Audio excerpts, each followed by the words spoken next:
আসসালামু আলাইকুম। দেখতে দেখতে ঈদ চলেই আসলো। তো সবাই আশা করি প্ল্যান করা শুরু করে দিয়েছেন যে ঈদে কী কী বানানো যায়। তো সেই প্ল্যানের মাঝে আশা করি শাহী টুকরাটা আপনারা রাখবেন রেসিপিটা পাওয়ার পর। তো ব্রেডগুলো নিয়ে সাইডগুলো কেটে দিচ্ছি, কেটে আমি চারকোনা করে কেটে নিচ্ছি, ব্রেডের মানে সাইডের অংশটা ফেলে দিছি। তারপরে শাহী খাবার যেহেতু অবশ্যই ঘি লাগবে, ঘি নিয়ে নিলাম ননস্টিকে। তারপর পিস্তা বাদাম আর কাজু বাদাম দিয়ে দিলাম, দিয়ে বাদামগুলো একটু সতে করে নিলাম। সতে করে নেওয়ার পরে আমি অন্য একটা পাত্র 1 কাপ পানি আর হাফ কাপ চিনি এটা নেওয়ার পরে বেশিক্ষণ আমি জাস্ট 2-3 মিনিট বলক ওটায় নামাই নিলাম শিরাটা। তারপর এদিকে 1 লিটারের মতন দুধ ছিল, 1 লিটার দুধের মাঝে আমি 2 টেবিল চামচ ওটাই নিচ্ছি। নেওয়ার পর এদিকে কিছু জাফরান আর 2 টেবিল স্পুন কাস্টার্ড পাউডার দিয়ে দিচ্ছি। কাস্টার্ড পাউডার দিয়ে সাইড করে রেখে দিছি।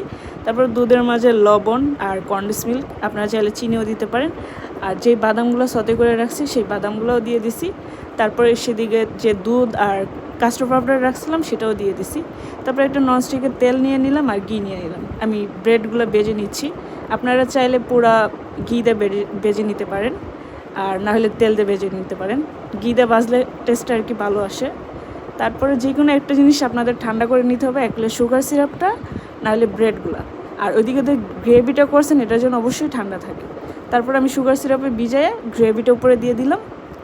রেসিপিটা খেতে কিন্তু অনেক মজা।